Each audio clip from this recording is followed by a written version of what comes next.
ये वट सावित्री व्रत के दिन की पूजा, जब सब लोग अपने अपने घर में टहनी तोड़ कर ले जा रहे हैं, तो हमने सोचा कि टहनी तोड़ने से अच्छा वृक्ष की ही पूजा कर ली जाए।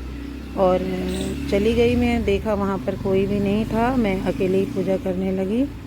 और क्या करें, अकेले ही हमने पूजा कर ली, क्योंकि अब ऐसा रिवाज हो गया कि लोग घर घर टहनी तोड़ कर ले जा रहे हैं। लेकिन ये बहुत गलत है, टहनियाँ नहीं तोड़नी चाहिए। सभी लोगों को इस वृक्षों की ही पूजा करनी चाहिए, क्योंकि जब वृक्ष रहेंगे तभी हम रहेंगे। और वृक्षों की पूजा का ही महत्व है, इसीलिए ये व्रत शायद बनाए गए हैं। और अब मैं यहाँ पर अकेले पहले बैठ के पूजा कर रही थी। मैंने इसके पेड़ के नीचे पत्ता रखा, उस पर हल्दी कुमकुम चावल वगैरह लगा के एक स्वास्तिक बनाया और उस पर चावल चढ़ाए और इस पर तिलक लगा के मैंने पूजा करी। देखो पूजा कर रही हूँ। और उसके बाद मैंने इस पर एक सुपारी, 2 सुपारी मैंने इस पर रखे हैं विष्णु लक्ष्मी मानकर। और उस पर मैंने ये धूप, गणेश जी के ऊपर मैंने धूप चढ़ाई है और फिर फूल चढ़ाए।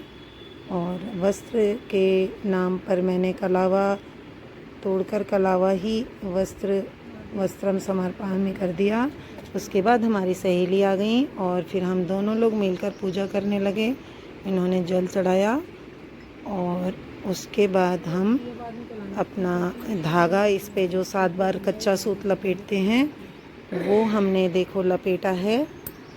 और ये कच्चा सूत हमने इस पर लपेट दिया। 7 हमने इसके 7 बार इसको लपेटा है। पहले हमने इसके 7 चक्कर लगाए और उसके बाद 7 फेरे ले लिए हमने दोनों ने और हम अपना भजन भी गा रहे थे यहाँ पर। सुहाग हमारा बनाए रखना और सभी बहनों का सुहाग बनाए रखना, यही प्रार्थना के साथ साथ हमने पूजा करी। और इसकी वृक्ष की, और तब तक भी देखो यहाँ पर कोई नहीं आया, बस हम 2 ही लोग अकेले पूजा कर रहे हैं, क्योंकि सब लोग अपने अपने घर में पूजा कर रहे थे। और ये हमारे साथ पूरे हो गए। और इसके बाद ये धागे को तोड़ते नहीं हैं, इसको पूरा ही हमने यहीं रख दिया। उसके बाद फिर से जल चढ़ाकर अब ये जो चने ले गई थी मैं, इस चने को हमने बीच में, एक और हमारी सहेली आ गई अपनी बहू के साथ में, ये भी करने लगी पूजा। बस इतने ही लोग केवल पूजा करने आए हैं। और ये हमने चने जो मैंने भिगा के रखे थे 108 दाने गिन के, उन 108 दानों से हमने यहाँ पर फेरी करी और माता रानी से वरदान मांगा कि सुहाग अम्बे गौरी हम सबको देना सुहाग, सुहाग अम्बे गौरी हम सबको देना सुहाग। जैसा सुहाग तुमने रिद्धि सिद्धि को दीना, जैसा सुहाग तुमने रिद्धि सिद्धि को दीना। गणपति मिले हैं भरतार भरतार महारानी, गणपति मिले हैं भरतार। सुहाग अम्बे गौरी हम सबको देना सुहाग।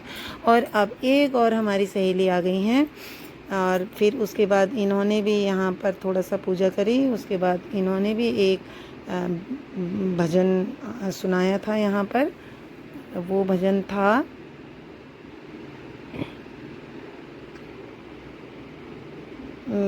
अमर सुहाग में तो मैया जी से मांग लाई, अटल सुहाग में तो मैया जी से मांग लाई।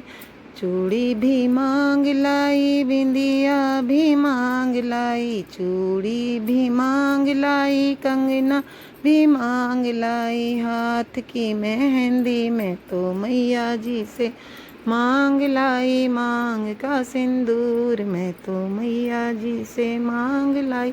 इस तरह से ये हमारे भजन पूरे हो गए और हमारी जो पूजा थी वो पूरी हो गई थी। फिर हम यहाँ पे अभी ये भी लगाएंगी, थोड़ा सा अपना ये अलग तरह से धागा लपेटेंगी। और हमारे 108 हम रह रहे हैं थोड़ा सा फेरे, वो हम लगा रहे हैं। चने के दाने अभी बचे हैं और उनको हम गिन गिन के हर चक्कर में एक एक दाना गिरा रहे हैं और फेरियां लगा रहे हैं। इनके भी 7 बार इन्होंने जो ये अपना धागा लपेट रही हैं और हम चक्कर लगा रहे हैं। और बहुत दोपहर में गर्मी बहुत थी, पर अच्छा लग रहा था क्योंकि पूजा के काम में कभी गर्मी या सर्दी नहीं लगती। बहुत ही अच्छा लग रहा था यहाँ पर पूजा करने में। और अब हमारी पूजा हो गई संपन्न।